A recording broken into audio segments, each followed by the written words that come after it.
Good evening, everyone. I'd like to extend a very warm welcome to our 6th annual public lecture in entrepreneurship, brought to you by the University of Dundee's Centre for Entrepreneurship. My name is Tricia Bay, and I'm honoured to be the Deputy Chair of Court here at the University of Dundee. This evening's event is one of the highlights of the university's calendar, and as in previous years, we're joined by an audience from around the world. I'd like to extend a particular welcome to those of you who live in time zones that have required you to stay up late or to get up early to join us. We really appreciate that. So welcome to a wet and windy Scotland and to the great city of Dundee, one of the most vibrant and entrepreneurial cities in Scotland, in which this university and its community play an absolutely pivotal role. The Centre for Entrepreneurship is a vital part of the university, for it is here that students learn about and get support and inspiration for the notion of taking skills and ideas that they have learnt at university and turning them into business ventures of their own.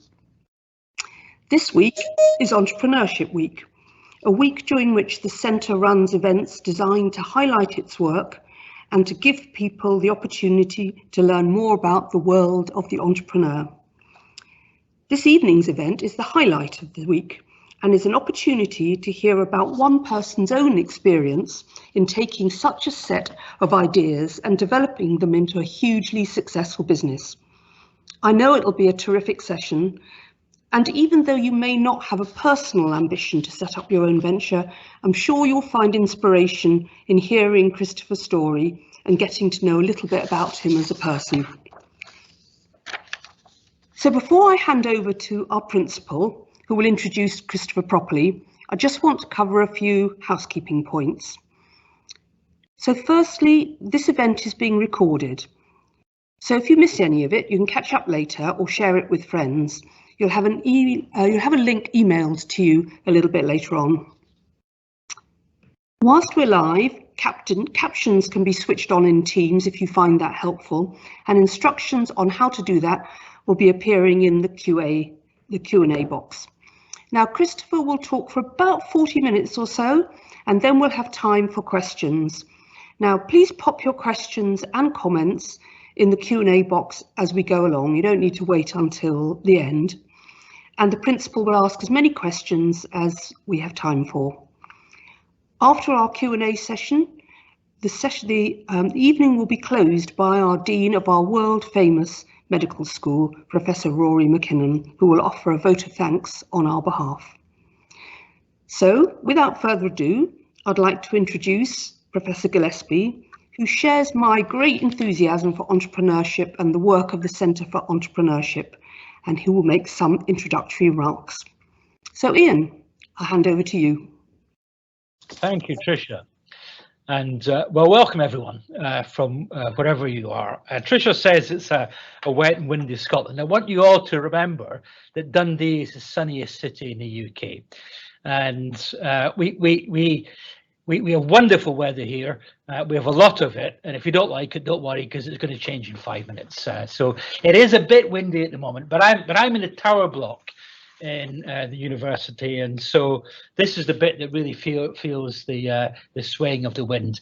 I can assure you, Tricia, it might be windy where you are, but it's calm and serene here in the great city of Dundee. Welcome to this fantastic lecture. You're really going to enjoy Chris.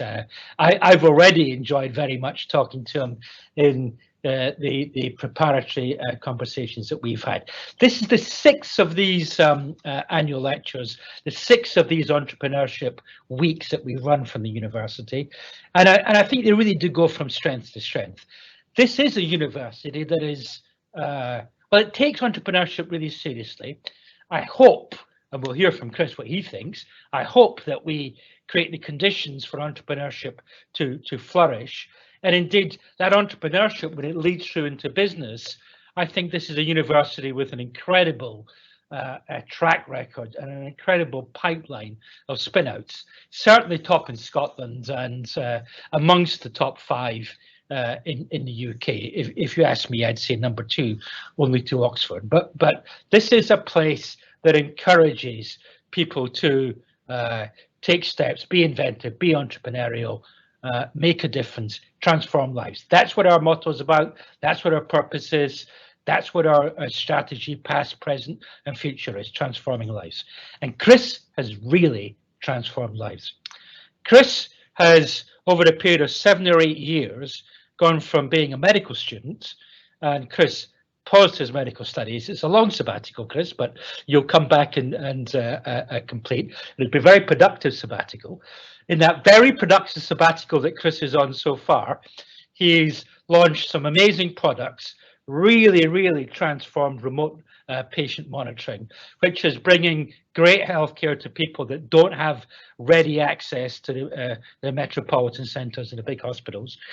And he's created a lot of jobs, a lot of enthusiasm, and also run the second largest health digital exit in Europe, $400 million. So that's a big exit. Of course, he's based in Boston now, and I'm sure, Chris, that you'll be telling us about some of the really exciting things that you're continuing to do. The sabbatical's not over. It needs to finish sometime. You are, nevertheless, one of our incredibly most successful students, even if you're taking a while to complete. We are incredibly proud of you. We're incredibly fortunate to hear from you. So I'm going to pass over to you in just a second. But just to reiterate, please, folks, do put questions in the Q&A boxes, and we'll be publishing them so everyone can see them. I'll be monitoring them, and I'll try and ask as representative a collection of them as possible to get a really good discussion going at the end. Chris, more than enough from me. So much looking forward to hearing from you. Over to you. The floor is yours. Thank you. I'm going to share my screen. Hey everyone. It is a real privilege to be asked to come here today and share some of our story. You know, honestly, Current Health story is one of real improbability. As you will see, we have made pretty much every mistake it is possible to make.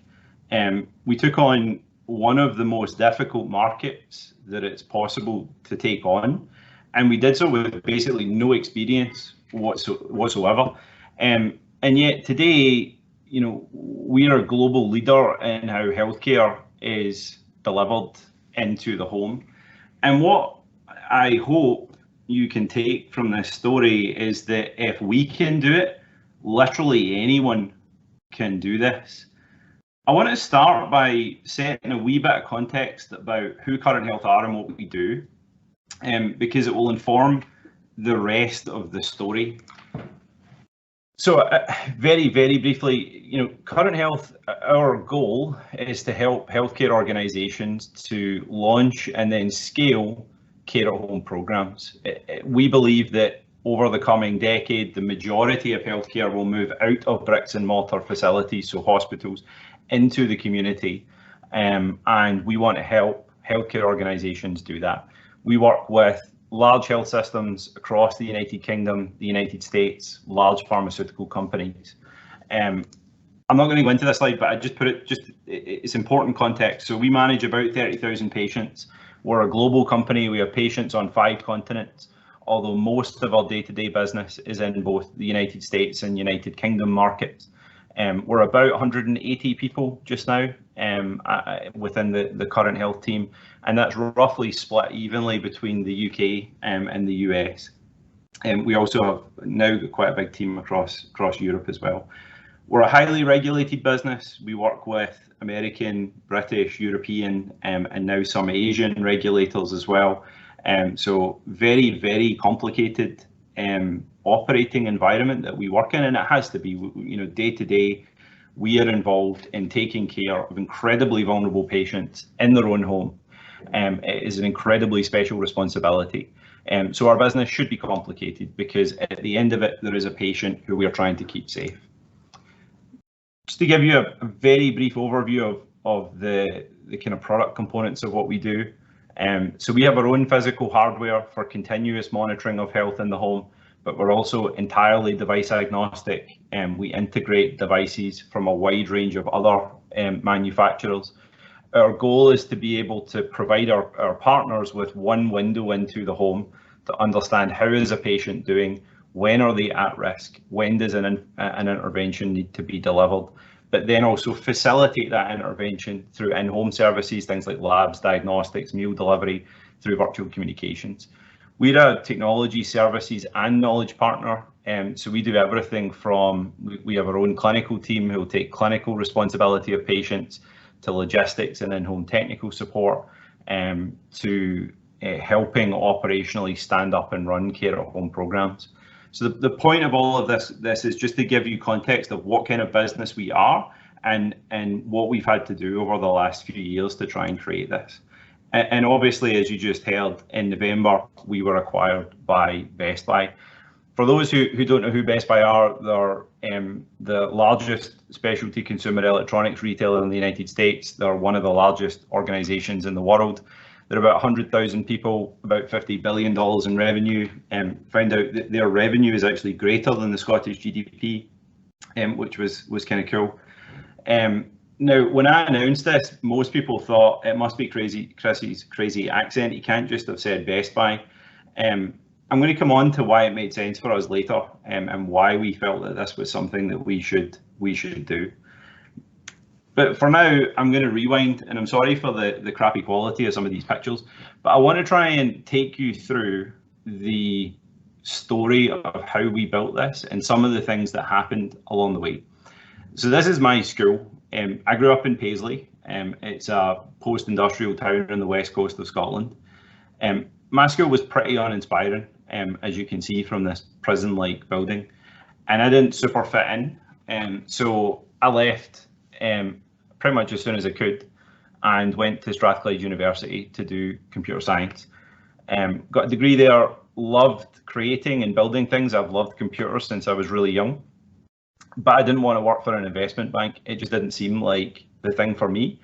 And, you know, honestly, at that point, the career trajectory for someone coming out of computer science at Strathclyde was to go work for an investment bank. That's where most people went.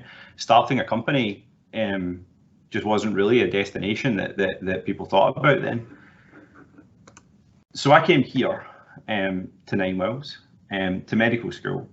And I'm not just saying this because I'm in Dundee and feel like I have to, but Dundee, in my opinion, has the best medical school in the UK. But it's also just a phenomenally great city. I met the love of my life in Dundee, my fiancée Joanne. I loved every minute that I spent there, and I still miss it today. The reason why I say that Dundee's the best med school is because of how immersive it is. You're in the hospital from day one. You know, the med school is literally inside the hospital. You get out to see real patients, you experience real care. And I loved that. It was incredibly practical, and not all med schools are like that. You know, I feel that I really found who I was in Dundee, and what I wanted to do, and that's where I started Current Health. There's been this debate in recent years about, you know, if people want to start companies, should they go to university? And I fundamentally think that they missed the point. Because university, in my view, is not just about teaching you in an academic area. It's not just about teaching you medicine. It's not just about teaching you computer science. It's way beyond that. It's about life skills. It's about how to work with people. It's about how to socialize. You know, one of the biggest things that I learned in Dundee was critical scientific thinking. I use that every single day in how I think about problems we face in our business. These are things, you know, that don't get discussed in that conversation. But my point is, if you want to start a company, if you want to find a problem to solve, you need to live life and you need to learn all of these other soft skills. And in my view, university is where a lot of that happens, and I would never change that. So why start Current Health? So this is my grandmother. She was an incredible woman. She raised 4 kids almost on her own. My grandfather died when my mum was really young. She was also typical of many of the patients that we care for today. She had COPD, heart failure, dementia, and she was admitted to hospital frequently for things that could and should have been managed within the home. And admitting someone with dementia to hospital is a really traumatic experience for them and for their families. But I think being a medical student and being so immersed in the day-to-day delivery of healthcare, which Dundee brought, you really start to see the clinical, logistical, infrastructural technology gaps that make it really hard for healthcare organisations to deliver healthcare into the home. And that's what we set out to try and solve, and it's what we do today. So I can't emphasize this enough. Everything starts from nothing. You know, we have a really complicated business and a complicated product, and it all started from nothing at all. This is the very first current health wearable, and I had no idea what I was doing here. By the way, I had no background in electronics, so I was just plugging things in and hoping it would work and reading online tutorials. But this was the very first thing. You know, it was breadboards bought off the internet, and today, you know, this is our G2 wearable, and you know, this is with $3 or $4 million of R&D spend to get to this point. But the point here is that everything starts from nothing, and it just takes time and effort and love and attention to get there. So when you think about problems that you want to solve, everyone who's ever solved anything has had to start from a blank sheet of paper, from literally nothing, and every single day work to continue to build and improve and change that. And that was us. We started from nothing. We started from a bedroom in Dundee, and we have built this global organisation that's taking care of patients around the world over the last 7 years by just every single day taking another step forward and keeping building and keeping improving. One of the biggest things that I have learned as a founder and as a CEO is the criticality of team. You know, I know people say this, no one would ever disagree that team is really important, but it really is. And that starts with the founding team. Trying to build Current Health has been probably one of the most emotionally, mentally draining things I've ever done. It's not just an intellectual challenge, it's an emotional and mental challenge. It is incredibly lonely at times, and trying, it's very hard to find anyone else who understands what that is. You know, Joanne knows this very well because she's been at the butt end of my emotions and stress over the last 7 years trying to build this. But you need someone to share the load with who's in the business and who understands it. And that's why it's so important to have a co-founder with you, a team around you. Ultimately, the CEO has only 3 really big jobs. You know, a million small jobs, but 3 really big jobs, which is hire the team, set the strategy, and don't run out of money. And that's it. You know, there's 100 smaller things, but those 3 things are the most critical things for me on a daily basis. The first one, I cannot emphasize enough how critical the team is to success. Every single person can be the difference between success and failure. Every single person has to be right. You have to be laser focused on the right people and move really quickly when they aren't the right people. And that all starts with the right founding team. So this was Stuart, who's my co-founder, who's now one of my best friends, and could not have built this company without him. He is the smartest person that I know. He's also the most annoying person that I know. He's not here today because he's literally just had a baby. But we wouldn't exist without the partnership that Stuart and I built to create Current Health. Now, the reason I included this is because I wanted to articulate that there is no perfect founding story. People talk about meeting their co-founders in college, and they share halls of residence rooms with them, and there's this kind of perfect nirvana of how you meet your co-founder, and it's complete nonsense. I was talking about this idea I had for Current Health, and Stuart heard about it, and he dropped me an email, and we got together in Glasgow. We really liked each other. We agreed we were going to build this, and we've built our relationship over the last 7 years under the fire of trying to create this. So my point here is there is no perfect story. There's no prototypical story. There's no template for how you build a company, and we, believe me, we exhibit that in every single way. There is too much chat about this is the path to building a successful company. This is what it has to look like, and it's complete crap. Stuart reached out to me. We didn't know each other, and we built this together. So this is 2015. This is an email from someone at the Digital Health Institute connecting me to a physician at NHS 5. Robert was an anaesthetist, and Stuart and I turned up with a fabric. I hesitate to call it a prototype, but this thing with wires and stuff running out of it. And we said to Robert that this was our vision and what we wanted to do, and we were going to get there within the next kind of 6 months. And would he help us with a research project at NHS 5 to make this work? Now, looking back, it was kind of insane that he said yes, because we had this, as I say, this fabric thing with wires sticking out of it that looked like it was going to electrocute someone.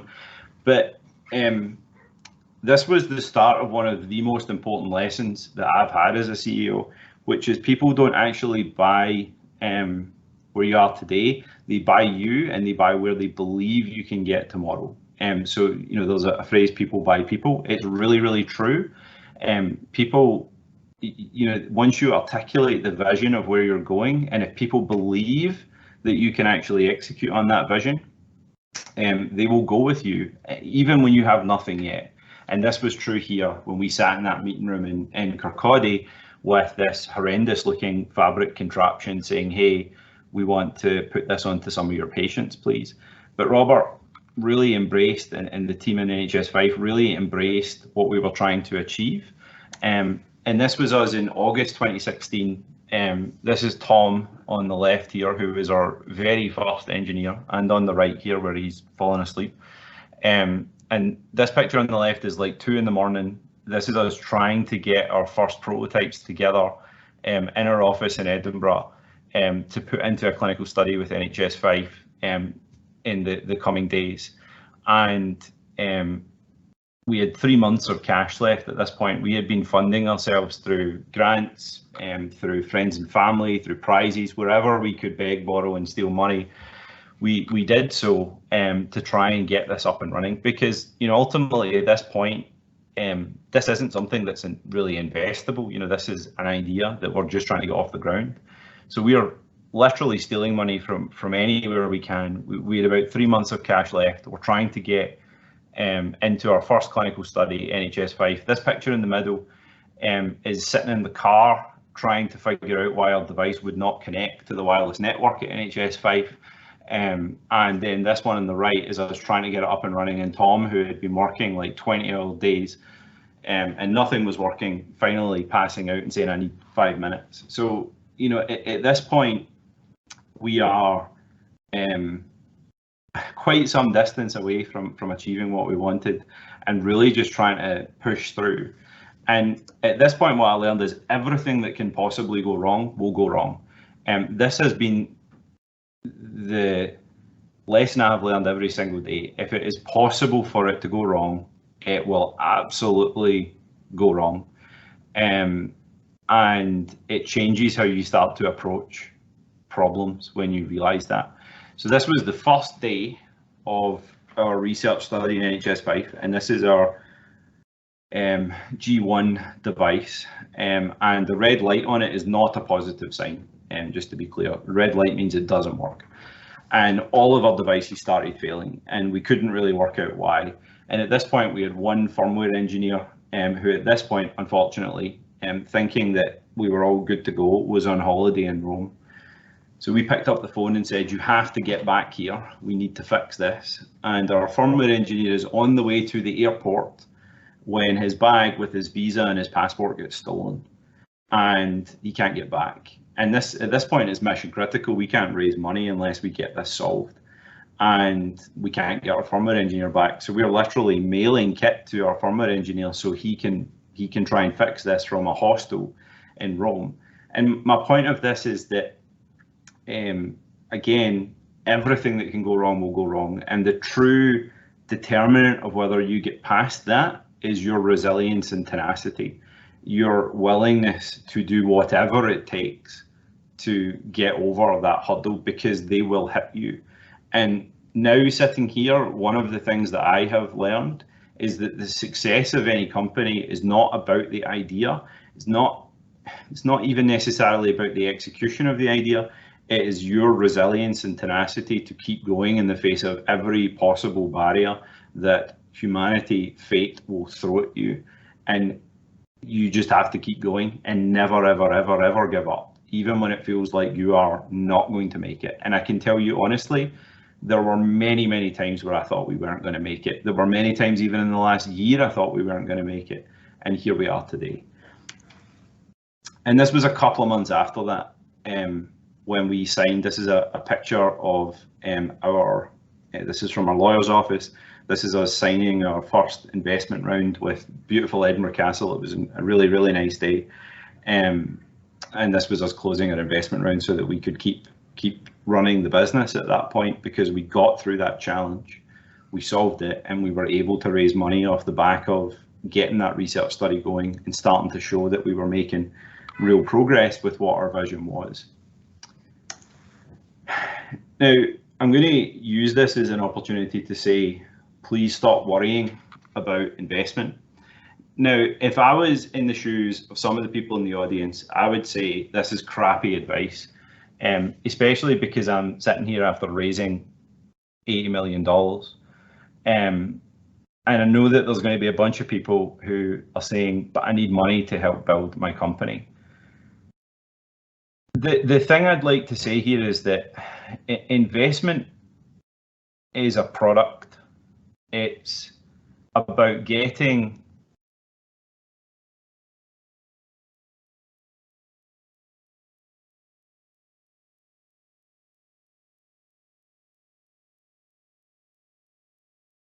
Oops, looks like we've lost them.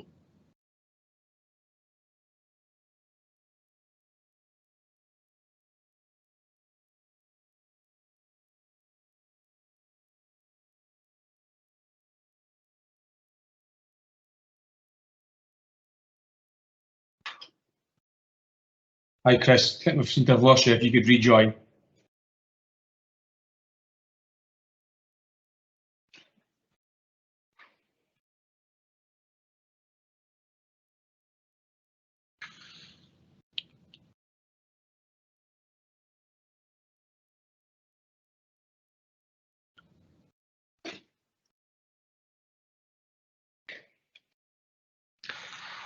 So, folks, I'm sending me live. Yeah, great. So, sorry everyone for that. We were having a little bit of an issue with Chris's internet connection before we started. We just asked him to rejoin us again. So let's see if he can do that. Looks like he's coming back in now. So as soon as we get Chris live again, Laura, if we can just, looks like Chris is back, we can send him live again. And sorry, I've not been telling bad jokes, so we're back to you. I've no idea what happened there, sorry. Thank you, Chris. It was that critical bit. We were all bated breath about why not to worry about investment, and the investment's the product. Cool. Am I live again? Yeah. Cool. Yeah, all good. So sorry about that little bit of excitement. So why do I say this? So the first thing I want people to understand is that investment is a product. Investment is about getting capital into higher risk ventures to generate higher returns for LPs and angel investors. And don't get me wrong, like that ability for capital to flow into risky ventures, it has changed the world. You cannot build a business like Current Health without it. So this isn't saying investment is bad, it's not. You would not have most of the technological change we have in this world without venture capital and angel investment. But we also, as companies, have to stop treating it like it is success. In Scotland, one thing I think we need to change is we really need to orient around customers and revenue, not around investment. Scotland does pitch training, it does investor readiness. We talk and talk and talk about how do we attract great investors to come to the UK. Investors will come when there are companies here with traction that represent attractable investment opportunities with great returns. That's like fundamentally that's it. And we talk about this supply side of investment or demand side of investment almost, but we don't really talk about the supply side. And my message for all of the founders, for all of the entrepreneurs, like people who want to create companies, is stop seeing investment as a marker of success. And full disclosure, I did this too, right? It feels good. It feels good when you raise big investment rounds and you get press from it and stuff like that. But if you focus on revenue, if you focus on your customer, if you focus on articulating how you're getting to your customer, how you're going to generate money, start showing that you can generate money. Your whole business changes the minute someone pays you money. That is the business's purpose, is to generate revenue. And we don't talk enough about this in Scotland. We don't talk about this around the world. Instead, we talk about raising money and we push that as a success. And I would love everyone to think, instead of seeing it as the goal, think about what are the commercial goals that you have. How do you get to your first customer? What's your revenue goal for the year and next year? When are you going to ship the next bit of product? And then what is the investment that you think you need to actually achieve that goal? Investment is an enabler of your progress. It is not the purpose of the business. And we as a society need to orient differently around that. I'll tell you a personal story in this, which is, see, as we started to get traction, as we started to show that we were building and growing, all of the really, really cool investors I wanted to talk to at the start, they started coming to us because we represented a potentially attractive investment opportunity. So this is just to say, focus first, focus on customer and revenue. That is what you are trying to achieve, and worry a little bit less about the investment side. So Mount Sinai, this is one of our customers today. They are based in Manhattan, huge academic medical center in New York. This is the very first message that I sent to a surgeon, Elliot, at Mount Sinai. And at this point, we really didn't have much, but Elliot really liked what we were trying to build. He believed that we might be able to achieve it. And 100 meetings later, Mount Sinai is one of our customers today. We support their oncology department with a huge number of different programs for cancer care at home. And it took persistence and determination to take it from initial contact and this initial email. Like, this is just the one person who replied to me at Mount Sinai. There was about 50 people who didn't reply to me at Mount Sinai. It takes just that level of dedication of knowing that most people will not reply and most people will not come back to you, but one person will, and you'll spend a lot of time from there trying to take it to the point where they are a customer.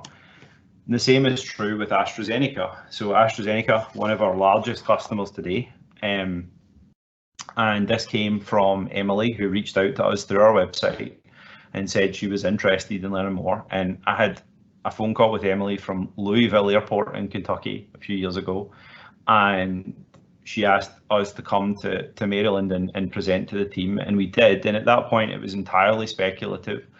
And then there was a study they wanted to be part of, and we scaled out from there. And it took, and still takes, a long time and a lot of dedication, a lot of determination to get the customer from that point of initial contact to actually buy. And you know, this is, or was, my travel for the first kind of 6 months of 2019, and I visited, you know, more than half of the states in the US. And the point of this is that you cannot, you know, we decided early on we were going to focus on the US, that the US was a market that we were really interested in. And you can't, the world's maybe changed a little bit now with COVID, but certainly then you couldn't build that far away.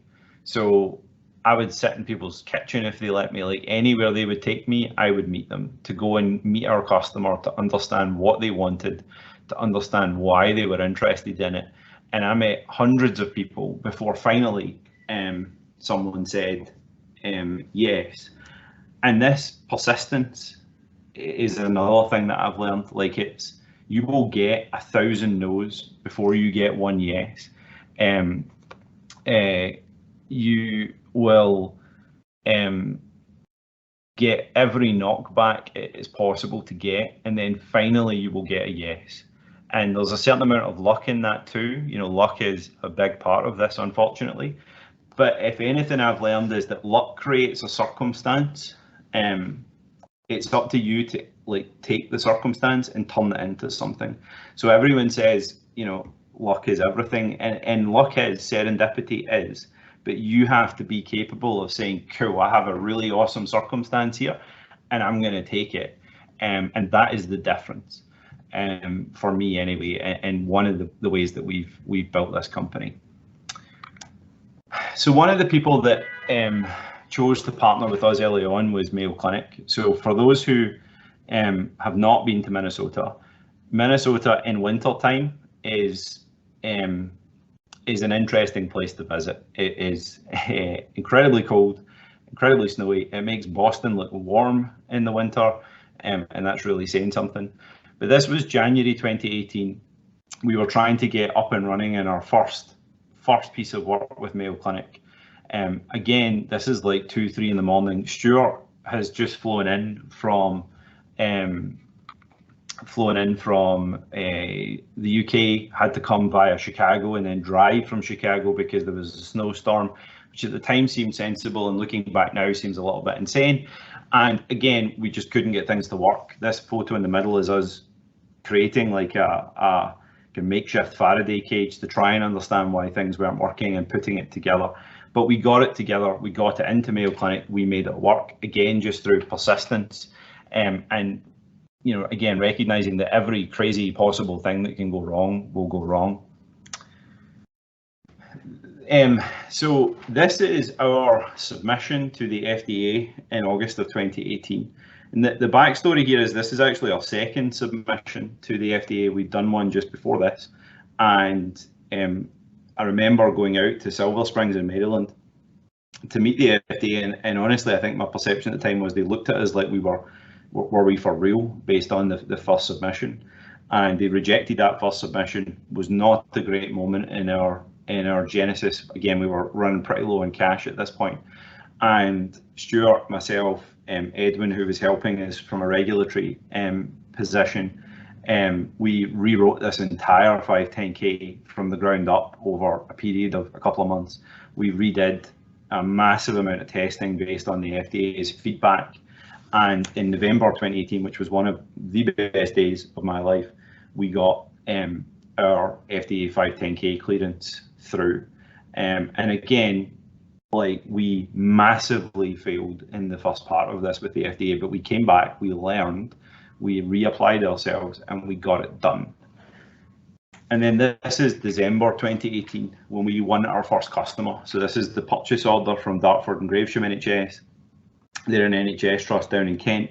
This is the very, very, very first time we made money from a customer. And again, was an incredible day that we actually had managed to get someone to pay us money for what we were building, and we deployed our product to Dartford, have built an amazing relationship there, and actually now we're widely deployed across the NHS in England. But it all started here from this one tiny initial purchase order, because I had built a really, really good relationship with Dartford CIO, Neil Perry. He believed in where we were going and believed in what we were trying to achieve. So this is December 2019. We maybe now employ, I don't know, 30 people, something like that. And we're just trying to get into our first US customer, which is Baptist Health in Kentucky. And we started a pilot with them, and the pilot was a disaster. They really didn't like the product. It really didn't work very well for them. It really, really, really didn't go well. And I went out there, we all went out there, we sat with the nursing team, we sat with the clinical team, we listened to what they had to say, and over a couple of months, we basically rebuilt a huge part of the product. We worked incredibly long hours. Our team were incredible in what they did. And this was the team in December 19 trying to get ready to get it back out the door and get it to Baptist in Kentucky. And this is a photo I found of Stuart, for some reason, standing in a car park in Baptist in Kentucky at, like, again, 2-3 in the morning. There's a running pattern here. We were back, we were trying to get the pilot up and running, and we got it up and running. It was incredibly successful with them. I remember one of the nurses saying that she'd never had someone listen to their feedback and then actually go and implement it in our 20 years of nursing. And again, this is because we went to them, we listened, we were human, and we were relentless about then delivering on what they asked for. And this relentlessness, people see this as a negative word, but it's not.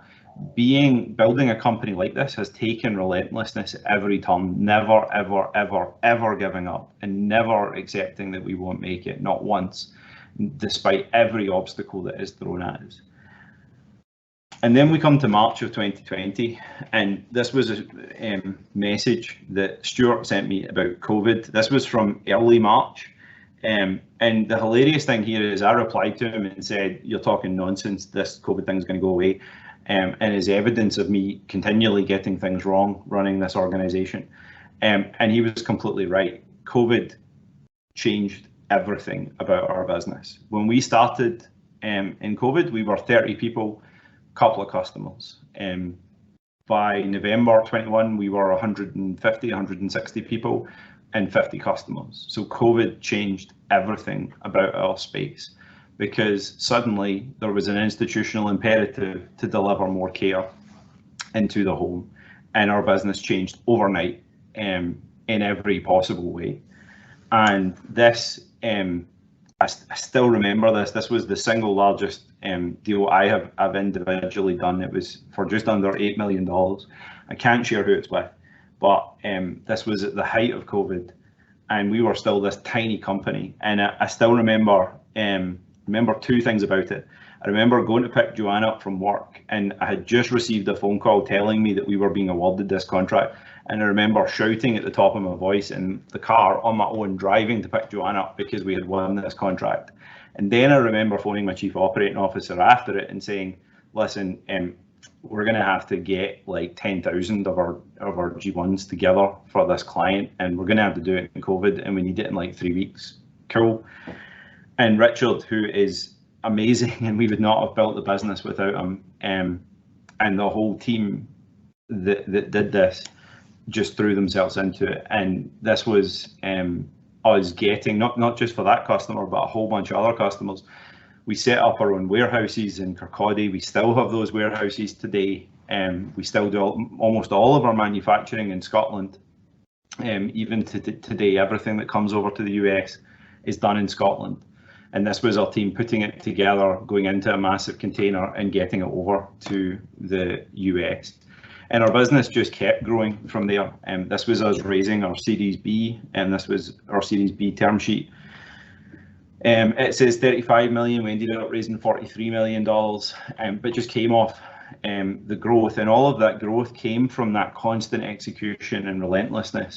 And this was myself and Stuart and John, who's our CFO, signing that Series B. Now, all of that sounds awesome, and you see the public narrative of, you know, Current Health raises $43 million and Current Health gets acquired. It all sounds cool. And you see this from other companies where you see all these positive messages and think it must be going amazing for them. And the truth is, at that point, it was an operational nightmare. Loads of things weren't working. It was incredibly stressful. You know, our product was scaling really quickly. We were finding tons of issues by scaling that product. We'd supply chain issues. We couldn't hire quickly enough. Our expenses to deliver that were through the roof. We weren't optimized for cost. And, you know, in March, we had to pull together a cross-functional group and just start prioritizing the largest issues that we had and knock them down one after one after one. And I say this because in the press, you see all these stories about companies and you compare yourself to those companies and think, why am I not as good as that? Why do I not feel as good as that? And the truth is, every one of those companies has a ton of issues you just don't see, because there's a public persona and there's the truth. And in March 2021, when we were doing PR around Series B, I couldn't sleep at night. It was just incredibly stressful trying to get through it all. And my caution is, please stop comparing to other companies and to what you see in the press, because it's almost never true. So just to finish up, because I know we'll leave time for questions. So these are a few things I've learned. So the first thing is, people need transparency. The best way of building trust is to be transparent always. So when we have issues, when things don't work, we always bias to being completely honest about what didn't work and why. And when we've had really big issues and we've been totally honest about it, we've actually built more trust with our customers. And to this day, even through the acquisition, we try in everything we do to always be completely honest and upfront about it. Hopefully this has come across, but problems will happen. Like, you cannot build something without problems happening. It's part of it. So how you respond to that problem is what will determine success. The next thing is, building a great product takes a lot of time. It cannot be done overnight, and there's a huge difference between a prototype and a product. And you just have to be ready. It takes years to get to a great product, and a lot of love and attention. And you will get a lot wrong. I got everything wrong that it's possible to get wrong. And success isn't about whether you get it right or not. It's about learning quickly that you're wrong and then changing, and being willing to change and being willing to just about turn because it wasn't right. And this all leads to mid-2021 when Best Buy approached us, and that point, you know, we weren't really looking to sell, or mid-21. You know, we weren't really looking to sell, and I met the team. I loved the team. I loved the vision that they had. It was the same as ours. I was really interested in the physical capabilities Best Buy had to go out into the home, and we felt it made sense for what we were trying to do and for our business and for our customers. And together, we decided to join forces, and it's been an amazing relationship so far. Incredibly happy with the decision that we made. And this was November 2021, where Stuart and I, and this is Joanne's forearm, are celebrating literally just signing the acquisition documents. But through all of this, and I'm down to my last two slides, you know, a lot of this is about commercial success and about how we built a company, but I want to bring it back down to the fact that every single day our team touch individual patient lives and make them better and save lives, and that is an incredibly special responsibility. This is one of our physicians reporting a case of a pregnant patient who had been at home. We were monitoring them at home, and she started to deteriorate and was moved to the ICU, had a C-section and was about to go for ECMO, and thankfully turned the corner, and now her and baby are healthy. But this is despite everything, this is what really matters, that there's real people who are alive today because of the work that our incredible team do on a daily basis, and all of this is because of our team.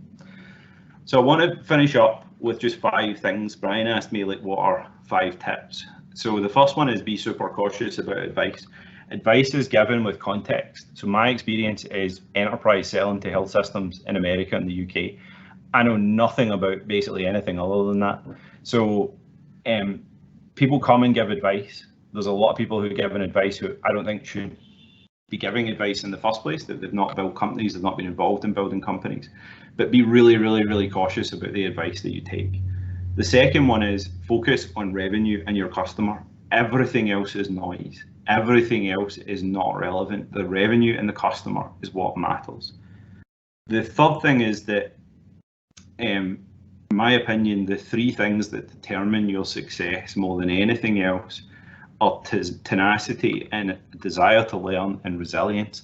Now, resilience is learned. So 2015, 2016, when issues happened, I thought those issues were the worst thing in the world. There was no way that we could survive. Now, those issues, that's just Wednesday at work. You know, it's just normal part of the day that these things happen. And you build that resilience, but it is key to keep learning. It is key to always push and always figure a way over it. The fourth thing is build a great team around you. The team, none of this would exist without our team. None of this would exist without the hard work that they do every single day.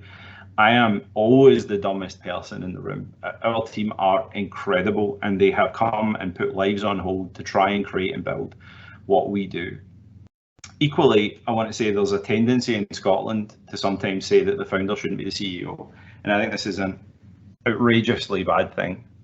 No one will ever care as much about your business as you do. No one will ever understand your business as much as you do, and no one will ever make it happen except you. And you should believe in that. I am a wee boy from the west coast of Scotland, and I built this because of the amazing team around me. But if I can do it, anyone can do it. And this is the last point I want to finish with, which is any person here listening to this, I promise you, any person here can change the world. This isn't just a vague platitude.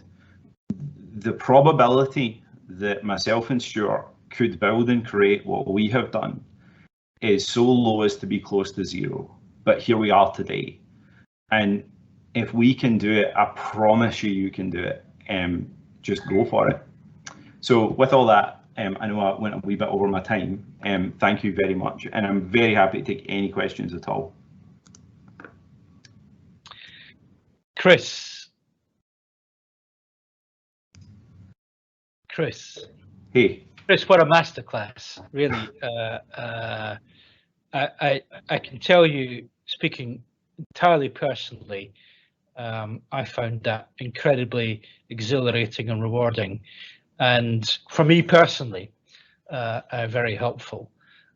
And I'm very, very confident that everyone else in the room feels the same. When you talked at the beginning about what have you as a CEO brought, and you talked about a great team, a strategy, and the money, and you clearly brought these things. I have to say, though, that you're being ridiculously modest in saying that's all you brought. There's clear passion, vision, leadership, tenacity, all the other things. Truly inspiring, truly inspiring. Let me pick up then, if I may, on some of the questions, and let me encourage people to continue to ask questions. I'm going to kick off with the first question that was asked, actually, because you've almost ended up there, and it's back to being, you know, a Scots boy, and you've talked a fair amount about Scotland, and you've maybe made a critique of some of the systems here in Scotland. So the first question that was asked is, what can Scotland, and whether it's Scotland, whether it's Dundee, whether it's a part of Scotland, what's the one thing that you would really like to see Scotland do to help others like you go on the journey that you've gone on? So my answer is going to be maybe disappointing in that I'm not, firstly, I'm not critiquing our systems. I'm actually, if anything, this is about founders starting companies. Like, we need more great companies, and actually a lot of the time it's like, what can Scotland do? What can universities do? What can government do? Like, and not to channel JFK, but like what can the founders do? Like, where are the founders who want to start companies and go and do this? They make it happen. Now, what government needs to do, and what Dundee's already doing incredible at this, like look at this event, but like, is create the circumstances where people feel they can start companies, that people feel they can go and do this, and they feel aspirational about it. If I would change anything, I would, to the point I made earlier, I would reorientate how some of those systems focus in on going and raising money. And again, that's not because I don't believe raising capital is important. It's because I think it's an after. This is my customer and who I'm selling to and what I'm trying to build, and I need to raise money to do that. And I sometimes think that the systems that we have focus on the latter part first because it's cool, and also partly because a lot of economic development is linked to, can we attract an external investment? But you made a really, really important point several times, I thought, which was, I wrote it down as maintain a focus on the prize, on what you're trying to do, and financing as a means, an important means to deliver on that. I mean, do you think that kind of that sense of focus on the prize, you talked about revenue and customers, but obviously also about changing the world the way that you've wanted to change the world through remote monitoring. Is that kind of focus on the prize something that we can do something about, helping entrepreneurs of the present and the future focus more on? I think that's what I mean by reorientate the systems around that. So understanding that. So I think that the two things. Firstly, I think that people struggle a little bit in the UK. I think it's like a British thing where we say we want to make money, and people assume that that is like exclusive to a societal goal, right? So it's like we can't make money and change the world, and that's crap, right? Because making money enables us to change the world. It's what allows us to invest. It's what allows us to grow and create jobs. It's what allows us to build better products. So we can have a goal of making money and changing the world. These two things are together. And I don't think as a society in the UK, we kind of get that. Like, making money is almost seen as like a slightly uncomfortable topic, and that we should change. The second thing is that I think that in every contact that young entrepreneurs have with the different support structures that we have in this country, we just need to raise the priority of customer and revenue, because investment will come from that focus. It will cut like investors will come to this country if they see companies that are having that traction. That's not the bit we need to worry about. We need to worry about focusing the entrepreneurs down on how they get to money, commercial money, as quickly as possible. And it's just a slight difference in messaging. And it's not always the the message that we get from government in the UK or in Scotland, is it? I mean, a lot of it is on success as an exit rather than success actually is delivering a product to the customer and nailing that future vision. I mean, is that something that how do you think we push that message? The success isn't the money, the exit, the taking the outcome. The success is doing what you've done, which is maintain that tenacity and saving, that woman and baby, for example. Yeah, but that's because like the 90% of our journey, 95% of our journey is not that sexy, right? Like raising money, like all of that stuff is sexy and it looks good, and I think that's good for government, right? But we're like the third largest exit in Scottish history and the second largest in Europe, as you said. The engagement from government around that, and like this isn't me being controversial here, but is largely zero. Like that we're not highlighting enough. We have seen discussion about, is current health selling, and this always get back to your question, but is current health selling a bad thing for the Scottish ecosystem? Like, is this another Scottish company being bought by an American behemoth? And like, there's a few words I could use in response to that I don't think would be appropriate for this audience, but like, it's total nonsense. Like, us selling the amount of talent and knowledge created by the growth that we've went through, like I hope many of our team go and build their own companies because of what they've learned here, and they have, you know, there's a cash infusion to the Scottish ecosystem to go and build those companies.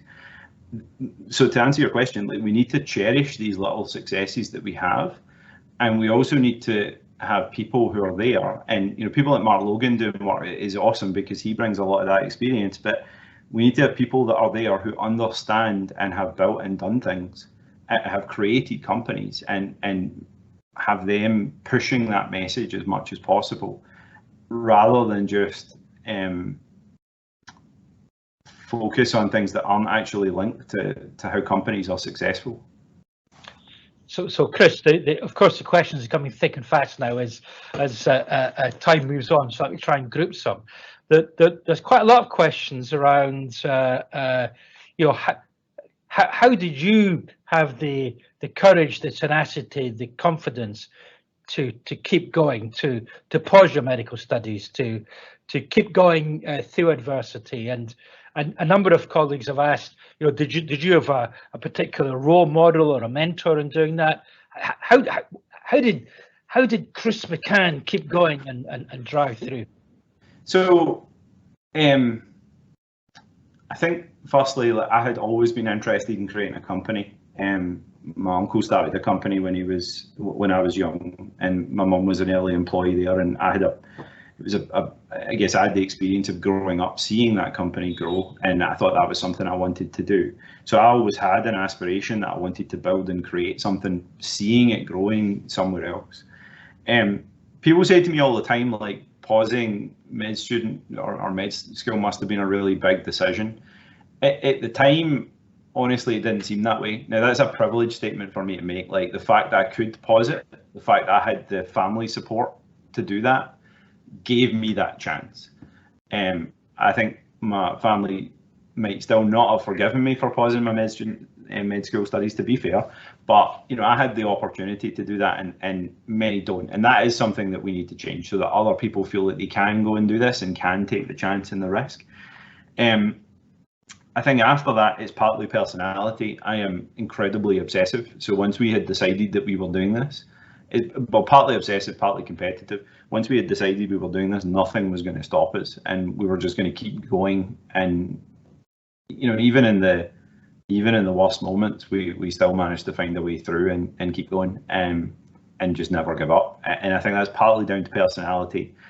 I also had great people with me. I mean, to the mentoring point, I had a great mentor and a guy called John Peebles who runs a company in Edinburgh called Administrate. I think people get confused about what a mentor is. I think they think it's someone who's going to answer all of their questions and things that they don't know, and that isn't what a mentor is. A mentor is more someone who asks you the right questions and challenges you, and is there as an emotional support. And certainly John, in some of our worst moments, was there for me and helped get me through that. So finding a mentor, I think, is important, but it has to be the right person.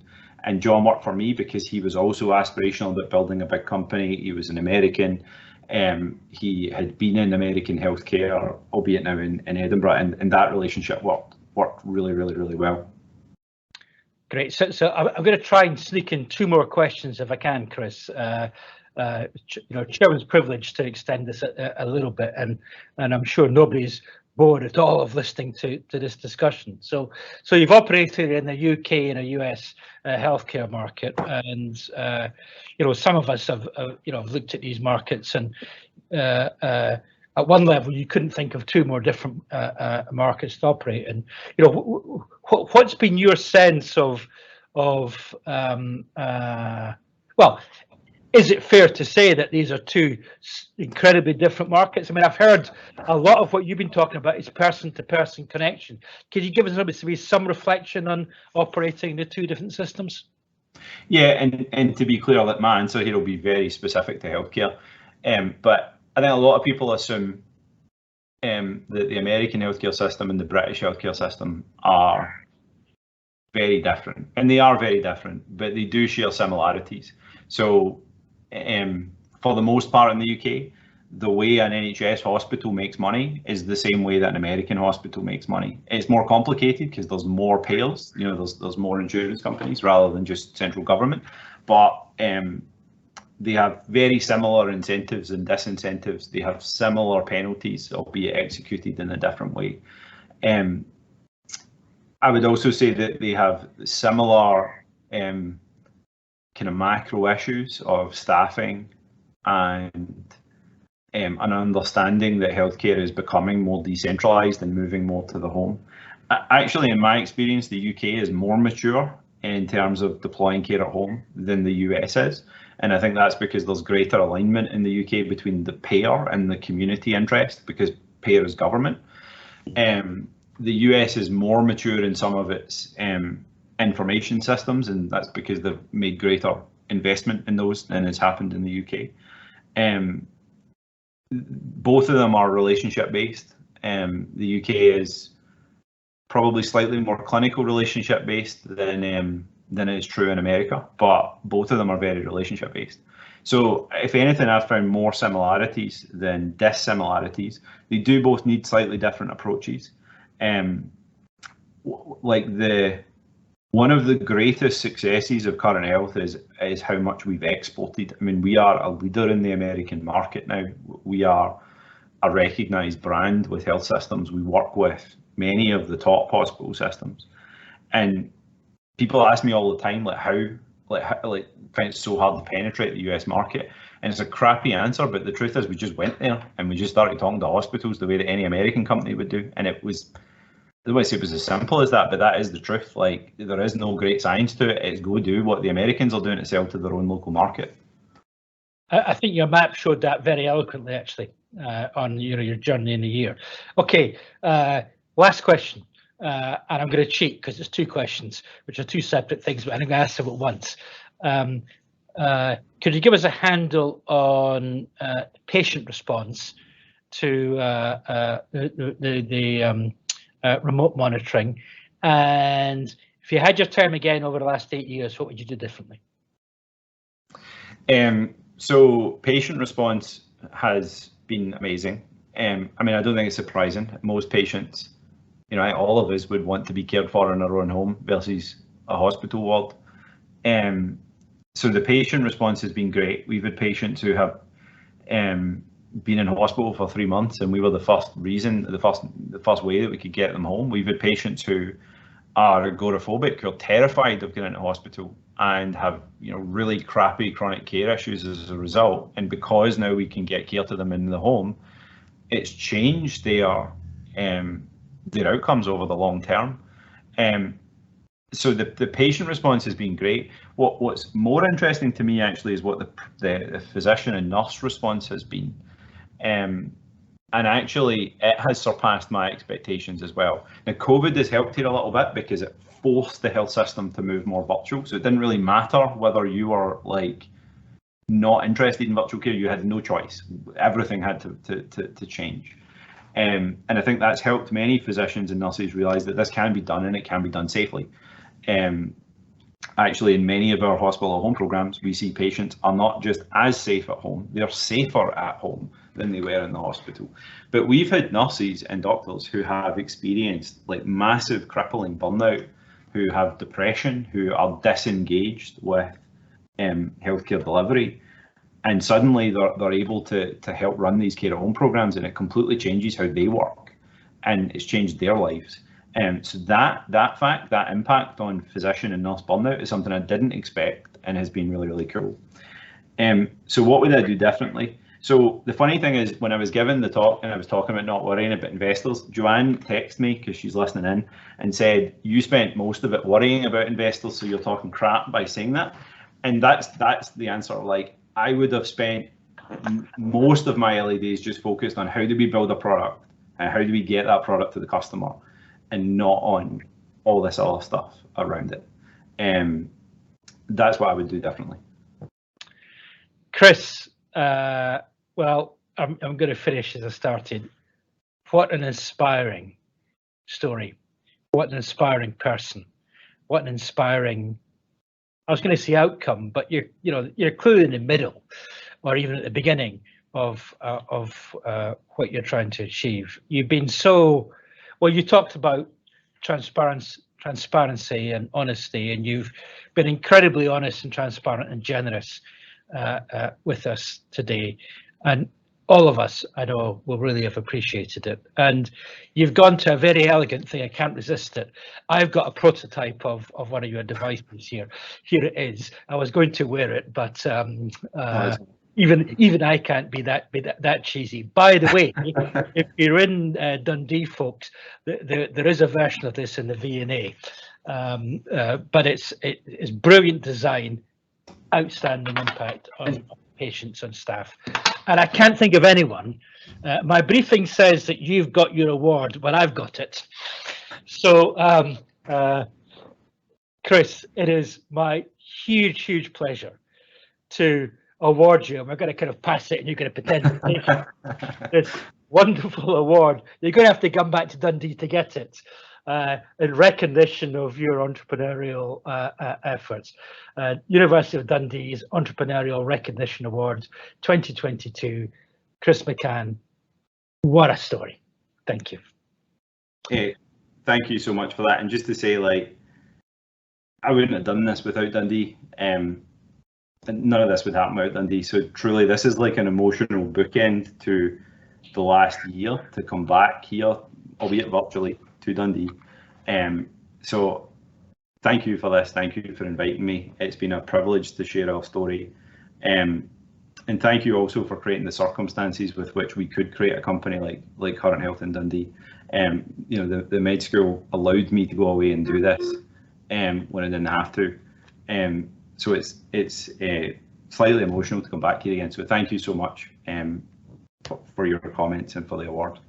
Thank you, Chris. And we're going to leave the last words with Rory, the Dean of our medical school.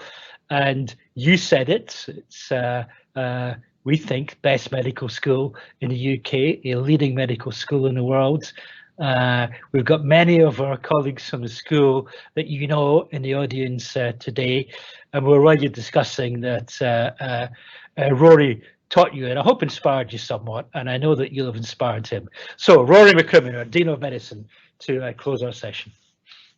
Thanks, Ian. And Chris, thank you very much. As Ian has said, that was an absolutely fabulous talk and an inspirational talk. It really was. I learned so much myself and things that I will absolutely apply to the way that I work within the medical school. And it was just fascinating to hear about your journey. I think, like you said, I mean, you know, although anyone can do it, perhaps we don't create the circumstances so enough people can do the sort of things that you've done. I'm not sure anyone can do it, Chris. I think the resilience, the drive, the ambition that you have shown, a lot of people would have given up. And I think the fact you have continued throughout that is tremendous. We talked earlier on about how even as a medical student in your vacation scholarship, you put together this prescribing timeline, which we now use throughout Scotland and I use in my clinic every day.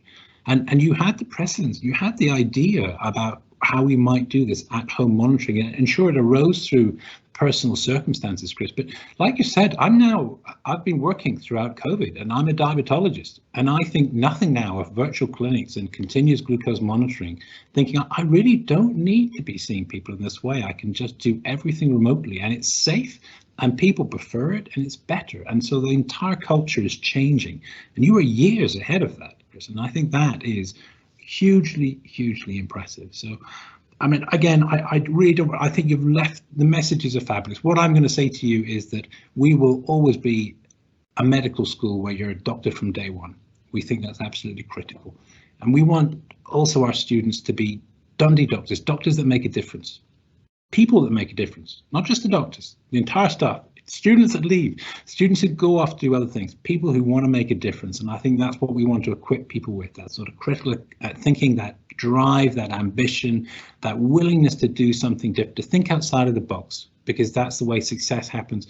And actually, it's the way you make a difference to people's lives, as you've illustrated, because that's what it's all about, Chris. It's about making a difference to people's lives. And you're already doing it. I'm sure you're going to continue to doing it. You're welcome back anytime for those clinical years in year 3 and 4 if you like, Chris. You're welcome to come. Thanks again for taking the time to speak to us. That was a fabulous talk. Thank you. Thanks, everyone. Bye.